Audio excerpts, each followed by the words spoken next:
Hello again. As promised, I'd like to take a deeper look into Luna and her supposed ability to turn the world to eternal night.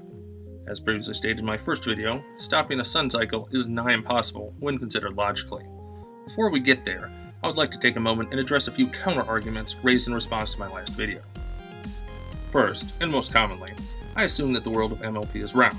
Yes, I did. For a very simple reason. There is a horizon, and things beyond it. This was Columbus's reasoning for trying to get to India by traveling west from Europe. The world was flat. Someone traveling into the distance would remain visible in perpetuity. Only because they go around the curvature of the Earth do they disappear.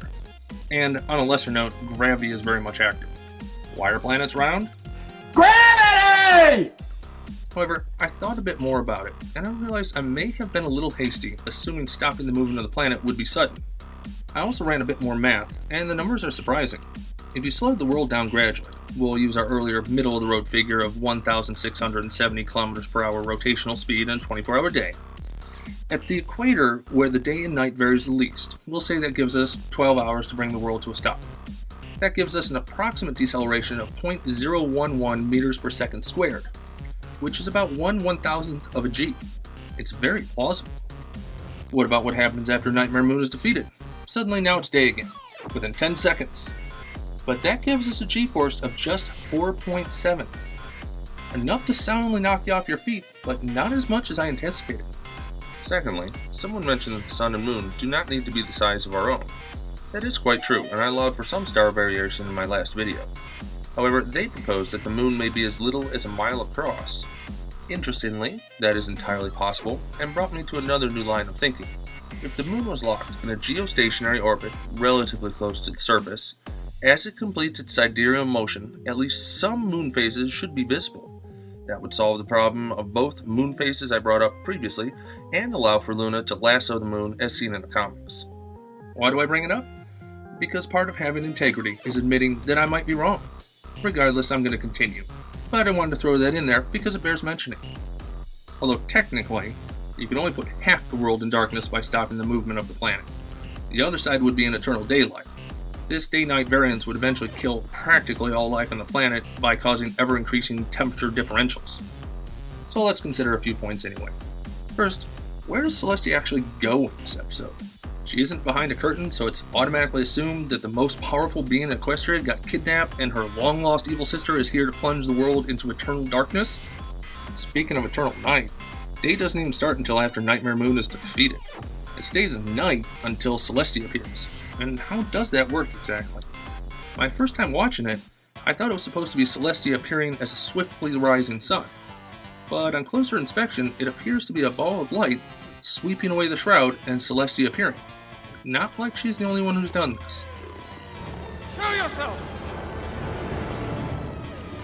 Speaking of power, Celestia has supposedly been controlling the sun and moon for the last 1,000 years.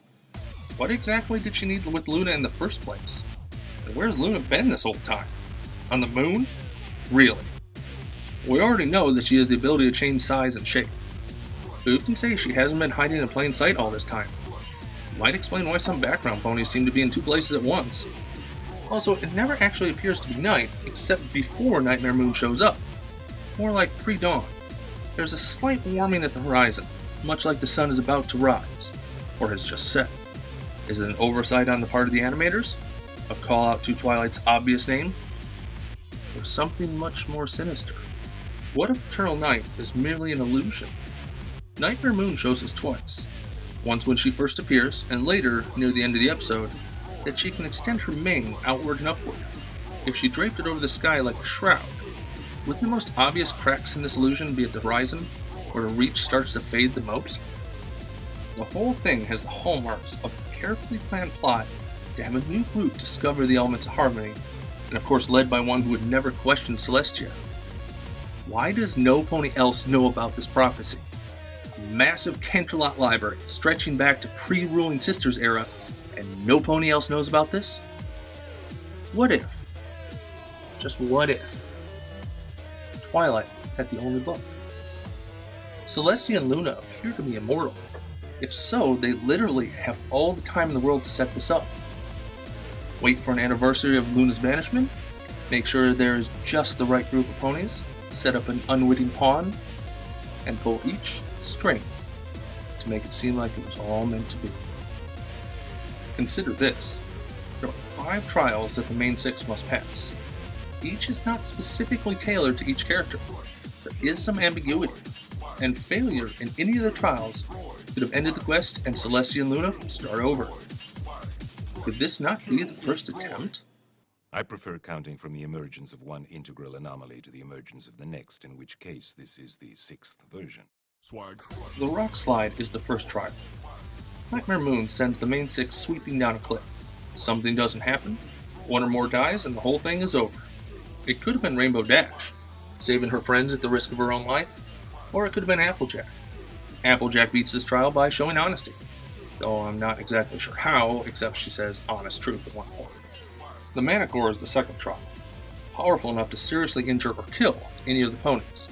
A loss here is the end of the line. It could have been Rainbow Dash, keeping her friends safe by distracting the Manicore and allowing them to escape, or it could have been Pinkie Pie. Maybe the Manicore would laugh too and calm down. But no, it's Fluttershy who passes this test. Third trial are Ghosties. This one seems most tailored to Pinkie Pie, but with 2 of 5 already done, why not take a shot at just her? Otherwise, they all run away or become too scared to move, and Nightmare Moon wins. The Serpent is the 4th trial. While it still could have been Rainbow Dash, as she could have easily carried every pony else over, Rarity takes this one. The last trial is the Bridge. Rainbow Dash is the only one left, so this scenario is most tailored to her. Now we actually get to the ancient castle. Twilight finds the 5 elements, and Nightmare Moon teleports her to the next tower over. The 6th element was apparently hiding in the ceiling of the room Nightmare Moon teleported Twilight to. Odd, seeing as how this was the ancient home of Celestia and Luna. Wouldn't she have known that it was there? I think she did. Let Twilight believe it was all Providence. Nightmare Moon is defeated, Celestia shows back up, every pony is in awe. But why?